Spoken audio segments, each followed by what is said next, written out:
Hello and welcome back to Learn English All About Sports, the podcast where we dive into the exciting world of sports and help you improve your English at the same time. I'm your host, Willie. And I'm Tim. It's great to be with you all again. Definitely, Tim. And today we're tackling a giant of American culture, a sport that is an absolute phenomenon in the United States. We're talking about the NFL. That's right, Willie, the National Football League. For many people outside the U.S., American football can seem a bit confusing. All the stopping and starting, the specialized players. But once you get the hang of it, it's one of the most strategic and exciting sports out there. Absolutely. So on today's episode, we're going to break it all down. We'll start with the absolute basics of how the game is played. We'll introduce some essential vocabulary you'll need to follow a game.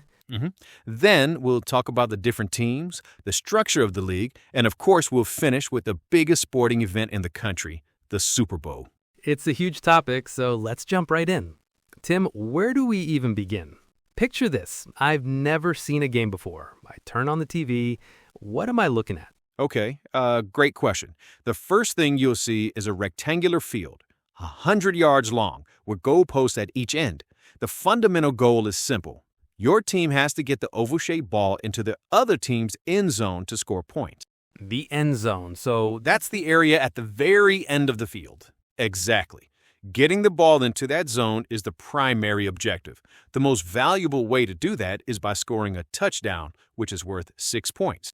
okay, touchdown, 6 points. I've definitely heard that word before. How does a team get a touchdown? Well, a player can either run with the ball into the end zone, or a player in the end zone can catch a pass thrown by a teammate. Right. Now, after a touchdown, the scoring team gets a chance to score an extra point by kicking the ball through the uprights of the goalpost. Or they can try for a 2-point conversion, which is like trying to score another mini touchdown from very close. So a touchdown is really worth 6, 7, or even 8 points in total. That's a huge score. It is. It's the biggest play in the game. Now, if a team can't get a touchdown, they might opt for a field goal, which is worth 3 points. This also involves kicking the ball through the goalpost, but it's usually done when they're close enough but don't think they can score a touchdown. Okay, that makes sense. So you have two main ways of scoring. The big one, the touchdown, and the smaller one, the field goal. Precisely. And to do all this, each team has two main units, the offense and the defense. Mm-hmm. Now, the offense is the group of players whose job is to score points by moving the ball down the field. The defense is the group of players whose job is to stop the other team's offense from scoring. Right. That's pretty standard in most sports. One team attacks, one team defends. Yes, but what makes American football unique is how the offense moves the ball. This is where the concept of downs comes in. Downs. Okay, this is the part I've always found confusing. It can be, but the idea is simple. The offense gets a series of 4 chances or 4 downs to advance the ball at least 10 yards. 10 yards. Okay. Now, if they succeed in gaining those 10 yards within their 4 downs, they get a fresh set of 4 downs to go another 10 yards. This is called getting a first down. Ah, first down. So they reset their chances. Exactly. They keep doing this, moving down the field until they score. But if they fail to gain 10 yards after 4 attempts, they have to give the ball to the other team. So there's a lot of pressure on that fourth down then. Huge pressure. Usually, if a team gets to the 4th down and they're not close enough for a field goal, they'll punt the ball. Punt? What's that? Punting is a special kind of kick to send the ball as far down the field as possible, so the other team has to start their offensive possession from a much worse position. Okay, so it's a strategic move. You give up the ball, but you make it harder for your opponent. That actually clears up a lot. The whole stop-start nature of the game is based on this system of downs. You've got it. It's like a chess match. Each play or down is a strategic decision. All right, so we know the objective and how the teams move the ball, but who are the key players making all of this happen? When you watch a game, who should you be paying attention to? An excellent question. While every position is important, the most famous and influential position on the field is the quarterback. He's the leader of the offense. The quarterback, he's the one who throws the ball, right? Correct. Before each play, he gets the strategy from the coaches, communicates it to the other offensive players, and then he's the one who starts the play. He can either hand the ball off to another player to run with it, or he can throw it downfield to a receiver. So he's like the on-field general, making all the key decisions. That's a perfect way to describe it. Names like Tom Brady, Patrick Mahomes, Joe Montana, these are some of the most famous athletes in American history, and they were all quarterbacks. The position carries a lot of glamour and a lot of pressure. I can imagine. The entire play depends on their decision. So who does he throw the ball to? He primarily throws to players called wide receivers. Their job is to be fast and agile, to run specific routes down the field, get away from defenders, and catch the ball. Catching the ball while running at full speed with someone trying to stop you, that sounds incredibly difficult. It's an amazing athletic skill. A good connection between a quarterback and his wide receiver is one of the most exciting things to watch in the sport. Okay, so the quarterback throws the ball to the wide receiver. What about the running you mentioned? That's where the running back comes in. The quarterback can hand the ball off directly to the running back, whose job is to find gaps in the defense and run as far as he can. Right. The running backs need to be a combination of power and speed. They have to break through tackle. Let's define that word, a tackle. A tackle is when a defensive player grabs the ball carrier and brings them to the ground. That's how a play ends. The goal of the offense is to avoid being tackled, and the entire goal of the defense is to tackle the person with the ball. It sounds incredibly physical. That's probably the biggest impression I have of the sport. These huge guys crashing into each other. It is extremely physical, which is why the players wear so much protective gear, like helmets and pads. It's a high-impact sport. So, to recap the key positions we've talked about, we have the quarterback who leads and throws, the wide receiver who catches, and the running back who runs. Got it. Quarterback, wide receiver, running back. And the defense is trying to tackle all of them. Simple enough, in theory. Exactly. It gets much more complex, but those are the fundamentals of the offense. So let's zoom out a little bit. We've talked about the game itself, but what about the league, the NFL? How many teams are there and how does it all work? Right. The NFL consists of 32 teams, each based in a different city in the United States. 32. That's a lot of teams to keep track of. It is. To organize it, the league is split into two conferences, the American Football Conference, or AFC, and the National Football Conference, the NFC. AFC and NFC. Okay. Each conference then has 16 teams, which are further broken down into 4 divisions of 4 teams each, North, South, East, and West. Wow, that's a lot of structure.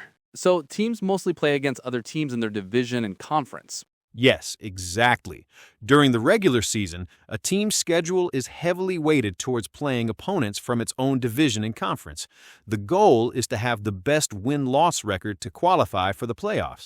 The playoffs. That's the tournament at the end of the season to decide the champion, right?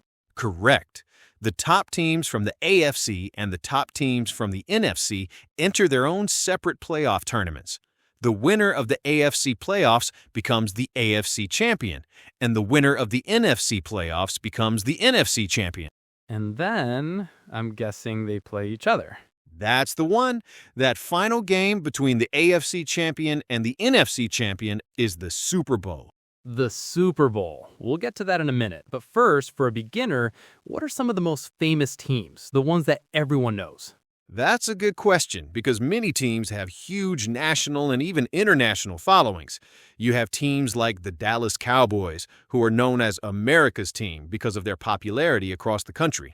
Mm-hmm. There's the Green Bay Packers, a legendary team from a very small town in Wisconsin. They're unique because they're owned by their fans, not by a single billionaire. Owned by the fans? That's really cool. It's incredible. Then, in recent history, you have the New England Patriots, who created a dynasty with quarterback Tom Brady and coach Bill Belichick, winning 6 Super Bowls in the 2000s and 2010s. Right. Even I know the name Tom Brady. And right now, the team that's been dominating is the Kansas City Chiefs, led by their superstar quarterback, Patrick Mahomes. Okay, so Cowboys, Packers, Patriots, Chiefs. That's a good starting point. What about you, Tim? Who's your team? Ah, you had to ask. I grew up as a fan of the San Francisco 49ers. They had an amazing dynasty in the 1980s and have a really rich history. It's always more fun when you have a team to root for. Definitely. Having a team to support makes it personal. Okay, so let's talk about the grand finale you mentioned, the Super Bowl. Why is it more than just a football game? That's the perfect way to put it, Willie. It really is more than just a game. The Super Bowl is the annual championship game of the NFL, but it's evolved into a massive cultural event in the United States. It's practically an unofficial national holiday. An unofficial holiday? Wow. Absolutely. Families and friends gather for Super Bowl parties. The amount of food consumed on Super Bowl Sunday is second only to Thanksgiving. That's incredible. So it's a huge social event. It's massive, and a big part of the spectacle is the halftime show. Right, where they have a huge musical performance. Exactly. They get the biggest music stars in the world to perform. Michael Jackson, Prince, Beyoncé, U2. Performing at the halftime show is considered a major career achievement. It's a spectacular concert that happens right in the middle of the game. And what about the commercials? I've heard that the ads are a big deal too. Oh, they're a huge deal. The Super Bowl is consistently the most watched television broadcast of the year in the U.S., so companies pay millions of dollars for just a 30-second commercial spot. Millions for 30 seconds? Millions. Because of that, companies create their most creative, funniest, and most memorable ads specifically to premiere during the game. A lot of people watch just to see the commercials. So you have the game, the parties, the halftime show, and the commercials. It's an entire entertainment package. It really is. And at the end of it all, the winning team is crowned the world champion and gets to hoist the Vince Lombardi Trophy, which is named after one of the greatest coaches in the sport's history. The Vince Lombardi Trophy. It sounds like a really epic conclusion to the entire season. It is. Even if you're not a huge football fan, watching the Super Bowl is a great way to experience a unique piece of American culture. Well, Tim, this has been an amazing crash course. I feel like I could actually watch a game now and have a good idea of what's happening. We've gone from the very basics of the field and scoring to the strategy of downs, key players, and all the way to the cultural spectacle of the Super Bowl. I'm glad it was helpful. The goal was to demystify it a bit. It can seem intimidating, but at its heart, it's a game of strategy, athleticism, and teamwork. Definitely. Before we wrap up, could you just quickly recap some of the key vocabulary we introduced today for our listeners? Of course. The most important terms to remember are end zone, the scoring area at each end of the field, touchdown, the main score worth 6 points, field goal, a smaller score worth 3 points, offense and defense, the attacking and defending units. Then we had the concept of downs, the 4 chances to gain 10 yards. And for players, remember the quarterback, the leader who throws the ball, the wide receiver who catches it, and the running back who runs with it. And finally, a tackle, which is how you stop a player. Excellent. That's a great list for our listeners to study. Well, that is all the time we have for today's episode of Learn English All About Sports. We hope you enjoyed this introduction to the NFL.